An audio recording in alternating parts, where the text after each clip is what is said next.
Alright guys, today not a spirited drive, more of I'm sharing with you a very special place that isn't too far from where I reside. But before we get started with that, I am wearing a new release watch, a limited edition watch from Zao. I'll put a link in the description. This is already, I can tell, this watch, the design, the build quality, and the specialness of it is already going to be pretty high on the category of best micro brand release for 2023, in my opinion, based on fact.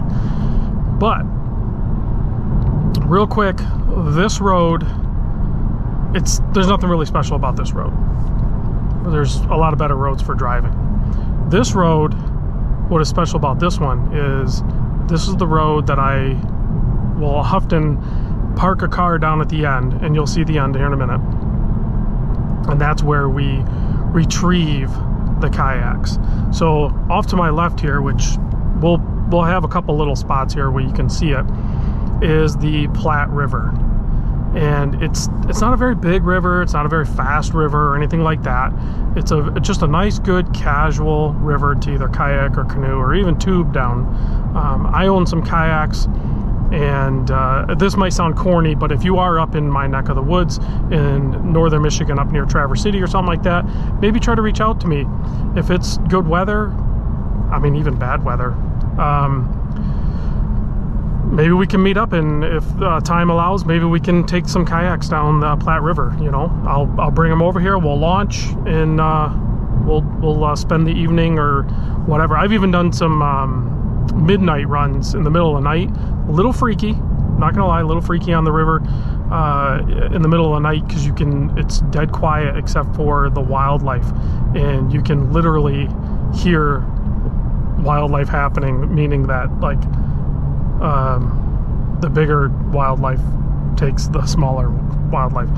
So pretty creepy on the river in the middle of the night, but there will be nobody else on the river, though, I guarantee you that. So I like to run the river at like weird times, either early in the morning or really late in the evening. You go during the middle of the day and the place is packed. So it's a very popular destination up in this area. So it looks like the river's pretty high right now, so that's good. With all the snow melt, that's normal. But what it does is it dumps down at the end here. You can see it'll dump down to Lake Michigan, and it's just a beautiful spot, and you can even hang out at the end here and have a picnic or grill up some food or something like that. You know, you could make a day of it easily. So it looks like somebody's out here already. There's a boat launch here at the end. I'll kind of show you. And then there's like a big sandbar. So you can see the river flowing there. Hopefully you can see this. And then it dumps out, and over there is Sleeping Bear Dunes area. If it's super calm, I've done this a couple of times where you can get the kayaks out on to Lake Michigan in the evening sometimes if it's really calm, and watch the sunset from the kayak out on Lake Michigan. That's a very special time, because it's not very often that it's calm enough to go out there. But yeah, this is something I like to do all summer long. Just a little kayaking, very cool. Watch related stuff, like I said before, I am confirmed. I am going to the Worn and Wound Wind-Up show in San Francisco. That'll be happening at the end of April. I'll also put the link to the Wind-Up show in the description. If you're in the Bay Area or even a little bit further out, I don't know how far people are willing to travel to go to these watch events, but I strongly urge you to do it. Just, you got to think about it. You're surrounded by people that are also enthusiasts in the watch hobby. It's very cool to communicate with those people and hang out with them, all like-minded within the hobby, and then see the brand owners and the brands and the watches and everything like that. You know, there'll be one in San Francisco, there'll be one in Chicago. I'll probably go to the Chicago one as well. I think that one's in July. And then for the East Coast people, if you are up near Rhode Island, I probably will be going I think it's the weekend of May 6th, the weekend after the wind-up show in San Francisco. I will be there at Saltzman's, I think in Newport, Rhode Island. That one still, we're locking down the plans, but I'll be going there too. So, but that's about it. I think that's all I was going to share today. Just a quick Sunday drive, nothing too crazy, keeping it chill. Did go to a Cars and Coffee this morning in Traverse City.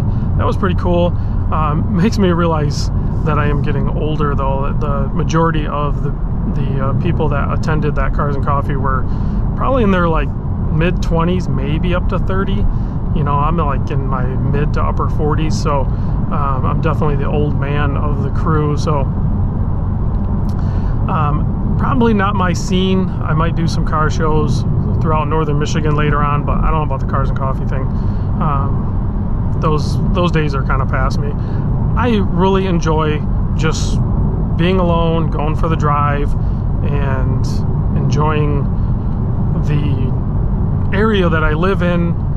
The roads are super fun because they're all slight change in elevations, and then of course plenty of curves and everything to navigate the terrain and the rivers and the lakes, and it's just a beautiful area. So, all right guys, thanks for watching, and I will catch you on the next video. Hopefully I'll keep doing these.